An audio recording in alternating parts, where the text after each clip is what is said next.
Y vamos a inclinar nuestra palabra, buscar la presencia de Dios.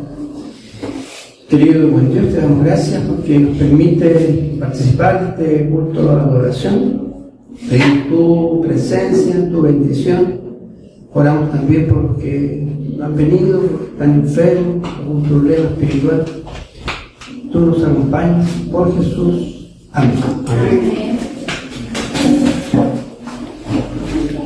Bueno, queridos, feliz sábado. Quiero invitarles a abrir la palabra. A eso hemos venido a aprender y escuchar la voz de Dios a través de su palabra. En Juan, capítulo 10, versículo 10, vamos a meditar en este versículo que nos dice así: el ladrón no viene sino para hurtar y matar y destruir.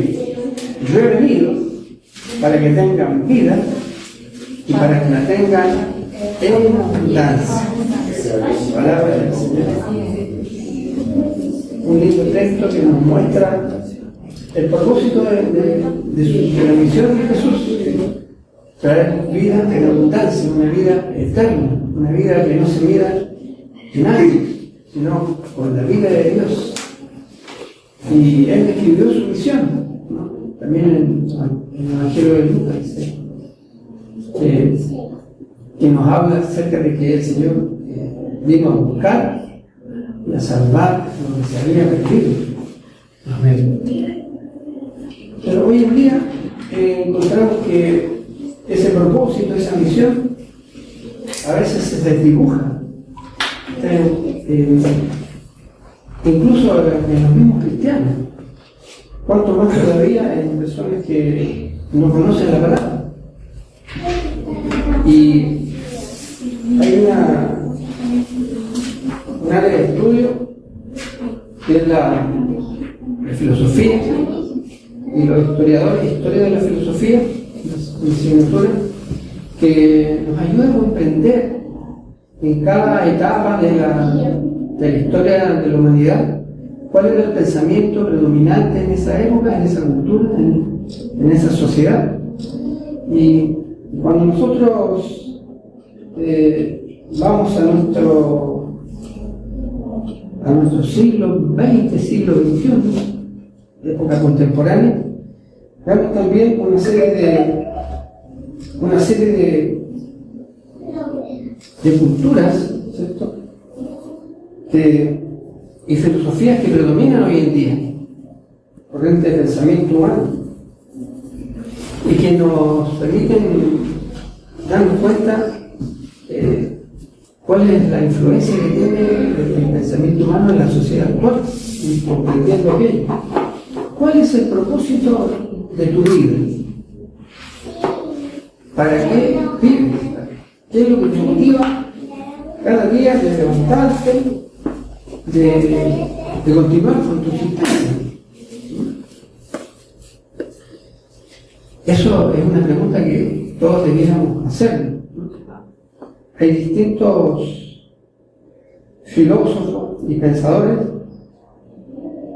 que tratan de dar respuesta a esta pregunta.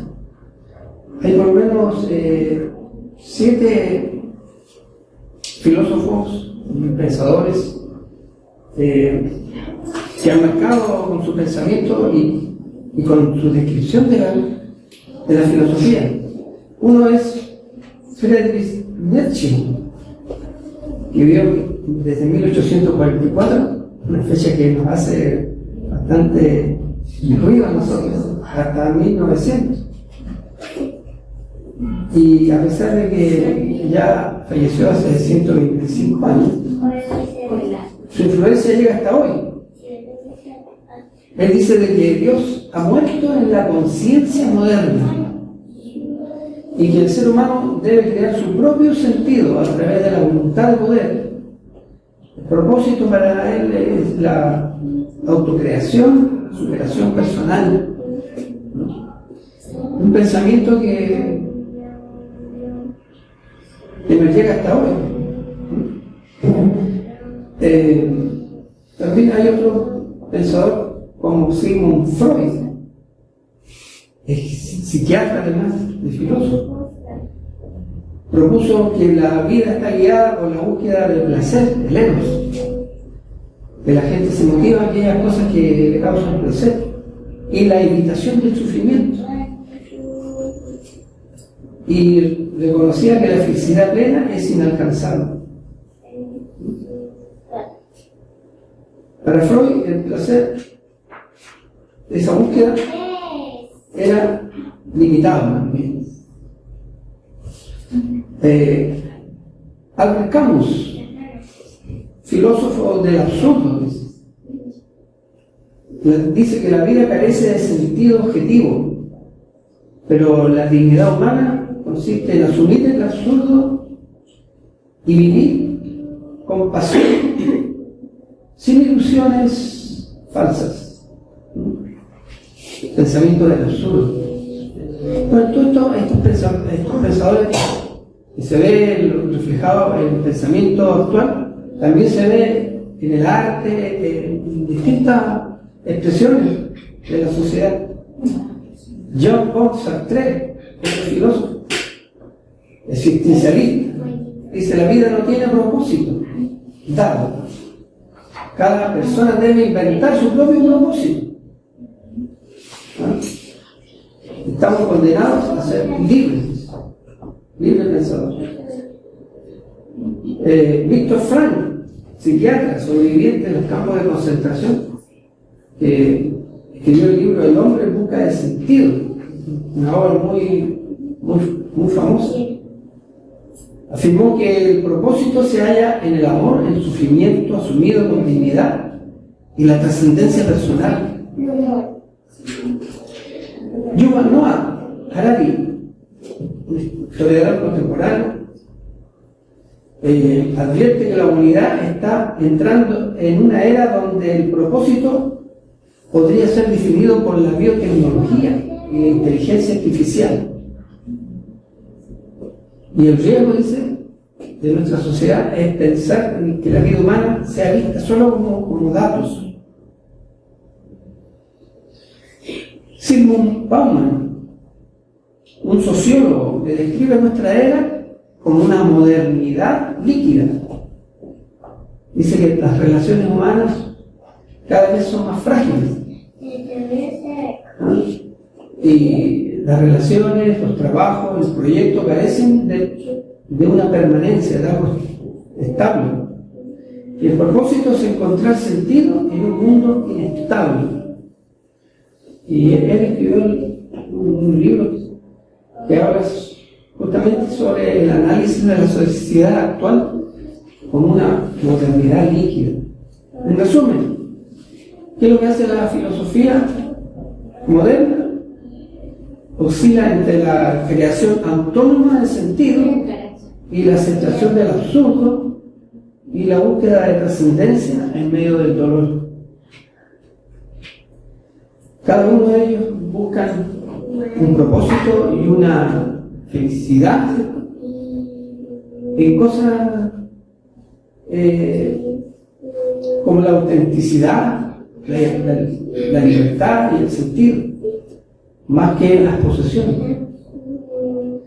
Y hoy en día, con la irrupción de la inteligencia artificial, que nos ayuda a hacernos respuestas a estas preguntas, iluminar nuestras perspectivas, ampliar horizontes, aliviar las cargas del trabajo repetitivo, pero también genera conflictos, desplaza empleo, por ejemplo, amenaza con reducir el ser humano en datos y puede aumentar las desigualdades,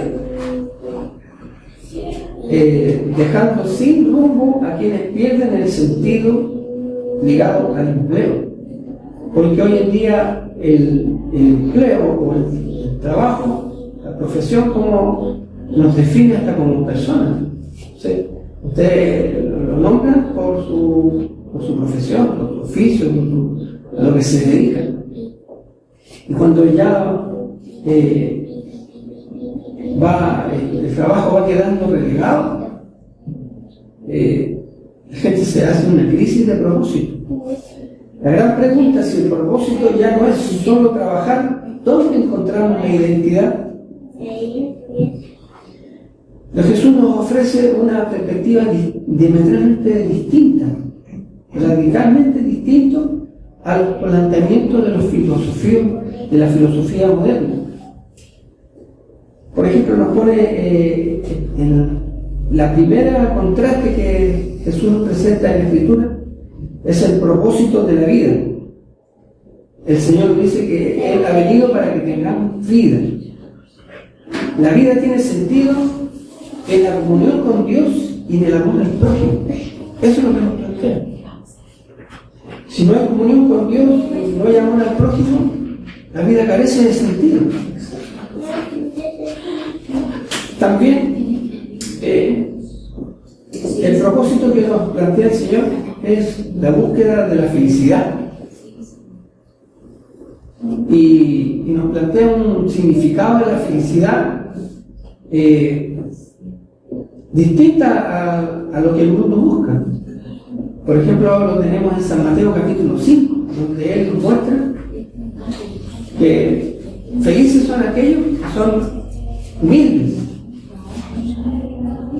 aquellos que son mansos, felices los pacificadores, los de limpio corazón, porque ellos verán a Dios, los misericordiosos. Para ellos están reservadas las promesas. Es decir, define el concepto de felicidad. Todo el capítulo 5, ahí no lo vamos a leer en totalidad. Y ahí también tenemos en un tercer propósito que el Señor nos presenta de la vida, es el trabajo redefinido. En San Juan 5:17 dice: mi Padre hasta ahora trabaja y yo trabajo. La Escritura nos plantea de que el trabajo no es el fin de la vida, sino solo un medio para servir y glorificar a Dios. Algunos viven para trabajar y con su meta es adquirir más y más posesiones con ese trabajo. Pero en la Escritura nos muestra que el trabajo es para glorificar a Dios y para servir al prójimo. El propósito cristiano no depende del empleo, sino de vivir en misión. Mientras que Nietzsche, Camus, Sartre dice que debemos inventar nuestro propósito, Jesús nos regala el propósito de la vida y afirma que el propósito de nuestra vida es la vida eterna en Él. ¿Cuál es el propósito de nuestra vida? Buscar la vida eterna en Jesús. Y él lo plantea así, ¿no? Diciendo: yo soy el camino, la verdad y la vida. El propósito lo encontramos en Dios. Y esto es lo que nosotros buscamos. Buscamos la vida eterna, y hay una bienaventuranza, ¿cierto? Nos muestra el camino de la felicidad. El propósito de la vida es buscar a Dios para obtener la recompensa de los redimidos, que es la vida eterna. En un mundo que siente el vacío del absurdo, Jesús afirma: yo soy el camino, la verdad y la vida. En síntesis, digamos que los filósofos e intelectuales modernos han buscado el propósito en la autonomía, en la evitación del dolor, en el placer, en la autenticidad o en el sentido personal. La inteligencia artificial replantea estas preguntas porque rompe con la visión del trabajo como el centro de la identidad. Y Jesús ofrece una respuesta trascendente. La vida tiene propósito en Dios y la felicidad en el amor, la visión en el servicio, más allá de cualquier tecnología.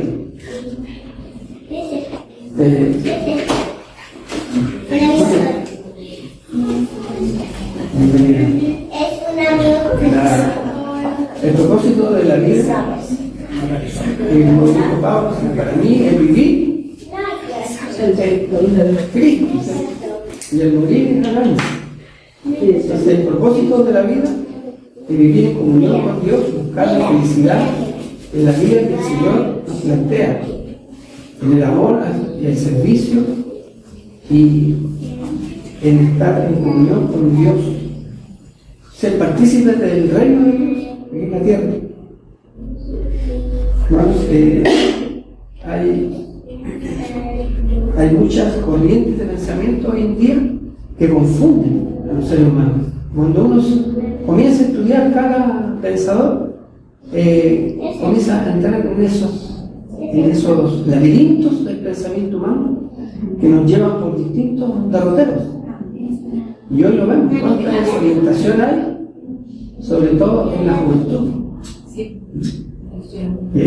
Va entrando, y no es necesario leer los pensadores, sino que ya vemos la influencia, lo vemos en las redes sociales, lo vemos en los medios de comunicación de masa, vemos distintos derroteros e influencias de pensamiento que nos van confundiendo. ¿Cuál es el propósito de la vida cristiana?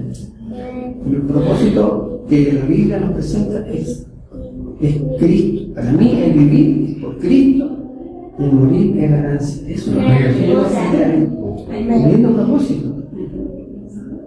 Y tenemos que seguir buscando en la palabra de Dios todas estas lindas y maravillosas verdades que el Señor nos presenta para seguir encontrando realmente la felicidad que el Señor quiere que tengamos. Bueno, un día será el último día de nuestra vida. Un día nos levantaremos y será nuestra última comida que comamos, y no lo sabremos. Tal vez será la última vez que vamos a ver a nuestros seres queridos y no nos vamos a dar cuenta.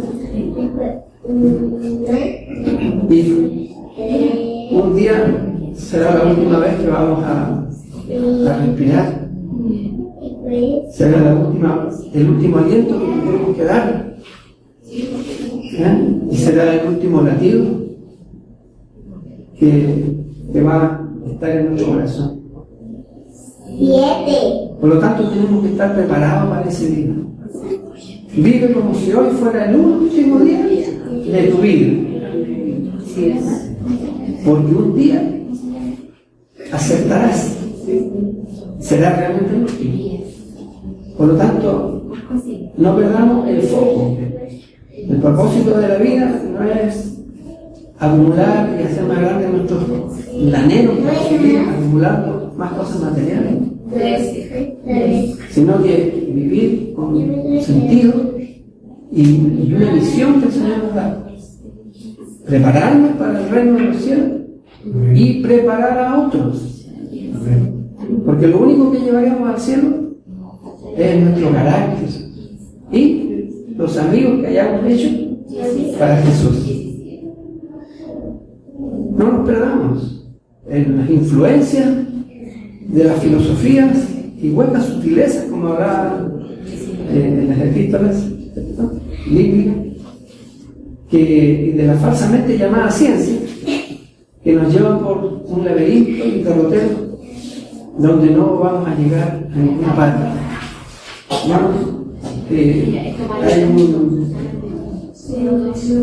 Hoy día quiero contarles un testimonio de un ingeniero que tenía una vida muy acomodada, ingeniero de sistema, tenía un buen trabajo, un buen empleo, buena remuneración, prácticamente podríamos decirlo que su vida estaba arreglada. Y él, un día me llamaron de su oficina y le dijeron que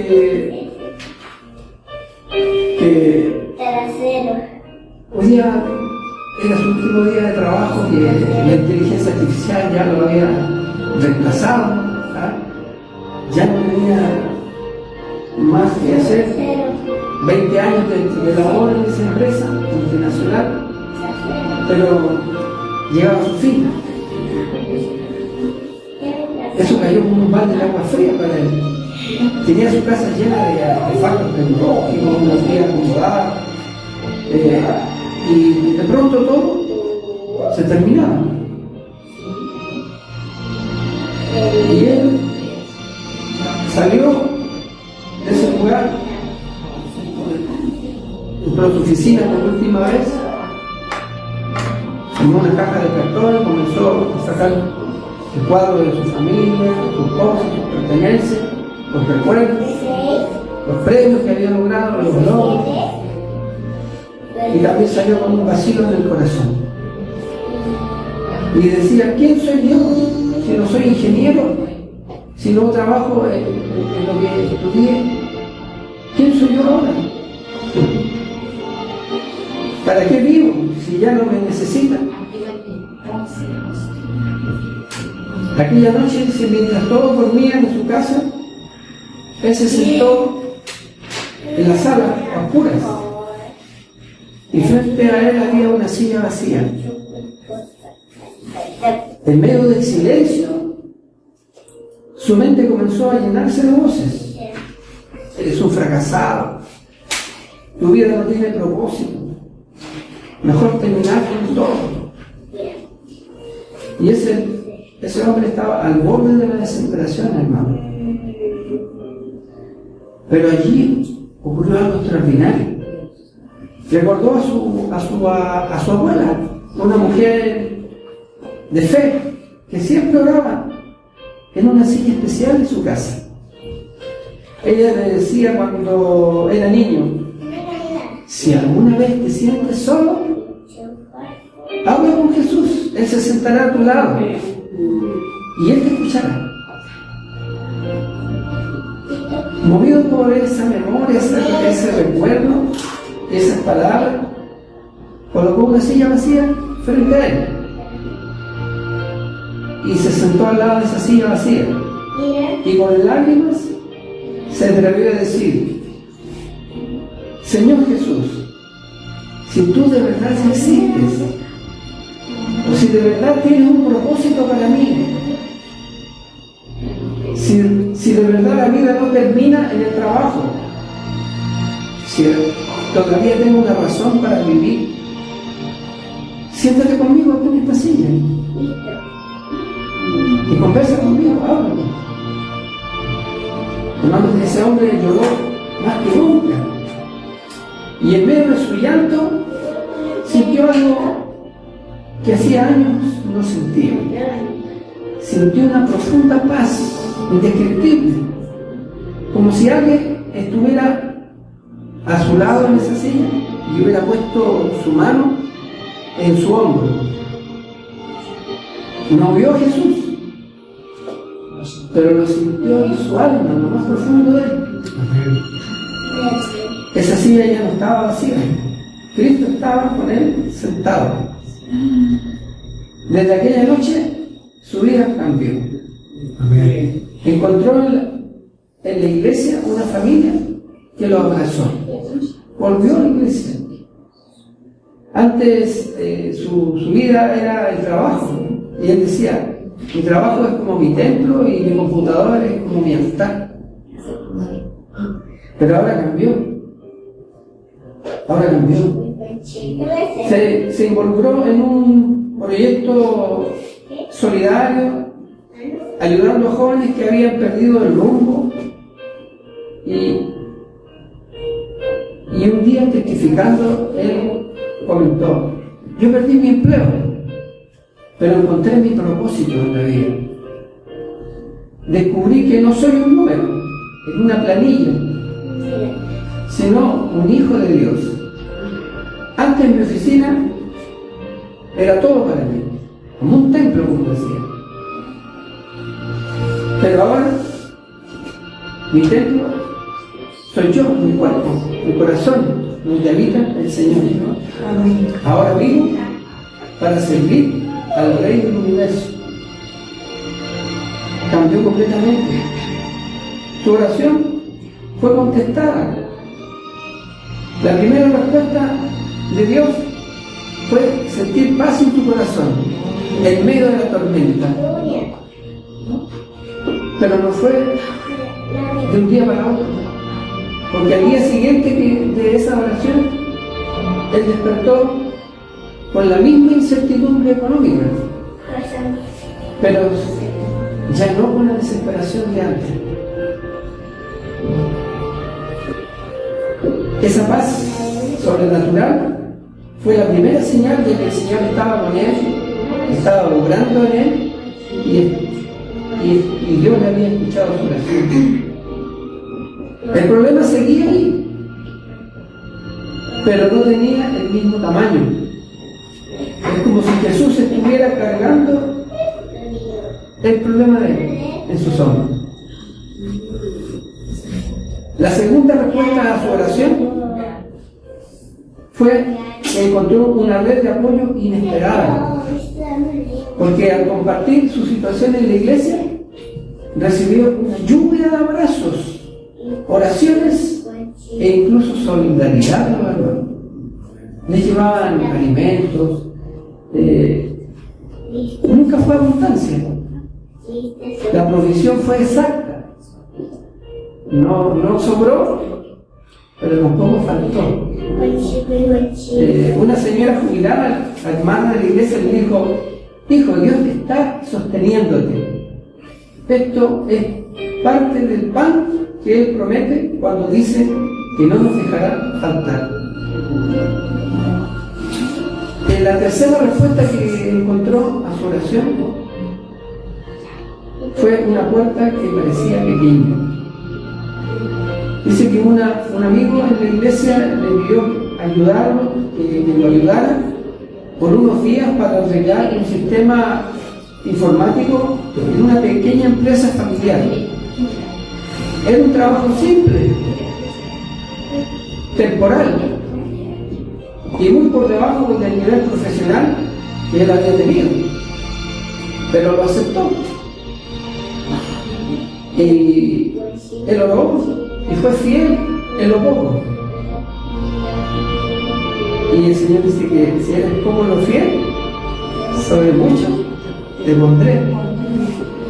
Y al terminar el trabajo, el dueño quedó tan impresionado con la calidad del trabajo que realizó y la ética que él mostraba, que lo recomendó a 2 empresas más. Y esas empresas quedaron tan satisfechas con su trabajo que a su vez lo recomendaron a otras empresas más. Y sin darse cuenta se formó una red de clientes que valoraban su honestidad, la responsabilidad, el espíritu cristiano que él reflejaba y la excelencia de su trabajo. La cuarta respuesta a la oración que él hizo fue un emprendimiento que nació de rodillas, porque con el tiempo él comenzó a trabajar como consultor independiente en ciberseguridad y automatización, sin tener jefes, sin depender de una corporación, sin horarios que destruyeran su salud y su familia, y con la libertad de servir en la iglesia como nunca antes. Y él testificaba: no recuperé mi antiguo empleo, pero recuperé mi vida. Antes trabajaba para vivir, ahora vivo para servir. Mi empresa nació de una silla vacía, donde Jesús se sentó conmigo. Su empresa nació en momentos de oración y comunión con Dios. Comenzó ganando poco, luego fue suficiente, luego más de lo que ganaba en la multinacional. Pero siempre repetía: la bendición no fue el dinero, fue Jesús. Lo demás vino por añadidura. El tesoro escondido en nuestra vida es Jesús. Amén. Ese es nuestro propósito. El que tiene a Dios en su corazón lo tiene todo. Tiene todo lo que necesita. La quinta respuesta a su oración fue que Dios no solo cubrió sus necesidades, las transformó. En Mateo 6:33 se hizo realidad en su vida. Buscar primeramente el reino de Dios y su justicia, y todas estas cosas serán añadidas. No se hizo rico, no se volvió famoso, pero nunca más le faltó lo necesario. Su matrimonio se fortaleció, se reconectó con sus hijos, se convirtió en mentor de otros profesionales que habían sido despedidos por la automatización, y su matrimonio se volvió su ministerio. Consiguió la estabilidad económica, Dios abrió puertas que nunca imaginó. Jesús respondió a la oración que hizo frente a una silla vacía. Y sí, sus necesidades fueron satisfechas, suplidas, en un orden distinto al cual él se lo esperaba. Primero fue Cristo y luego las añadiduras. Porque la necesidad más grande que tenemos como seres humanos es la necesidad de Cristo, de reconocer que somos pecadores y que necesitamos de un Salvador. Hermanos, busquemos al Señor. Él tiene la respuesta para todas nuestras necesidades. Él está buscando y espera que respondamos a su invitación,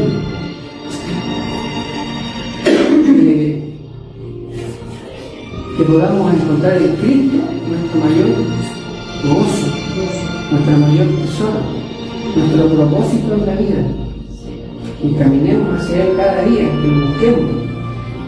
A veces vemos desaliento, vemos desánimo, vemos hermanos que no vienen, vemos hermanos que tropiezan, y vemos un mundo que se hunde en la confusión, y es todo en un último análisis, porque tenemos a veces, muchas veces, una mala relación personal con el Señor, y de ahí parte todo. Los problemas se sobrellevan mejor tomados de la mano del Señor. Ahí nos da la fuerza para seguir adelante. Hermanos, aprendamos a seguir el ejemplo de Cristo. El propósito de la vida es Cristo. Él nos está invitando con tierno amor: venid a mí, todos los que estén trabajados y cargados, yo os daré descanso. El propósito de yo he venido, dice, para que tengan vida, para que la tengan en abundancia. ¿Cuánto quieren tener vida en abundancia? Amén. Vayamos a Cristo. Que el Señor nos bendiga. Amén.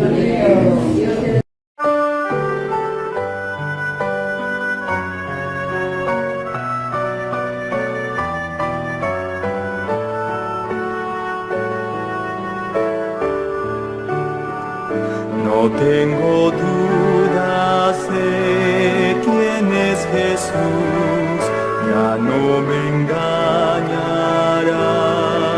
el tentador. Él es mi Salvador, mi amigo fiel, me guía siempre con su amor. Él es mi Salvador, amigo fiel, me guía siempre con su amor. Estoy contento, pues conmigo está a toda hora y en cualquier lugar. Él es mi Salvador, mi amigo fiel, me guía siempre con su amor. Él es mi Salvador.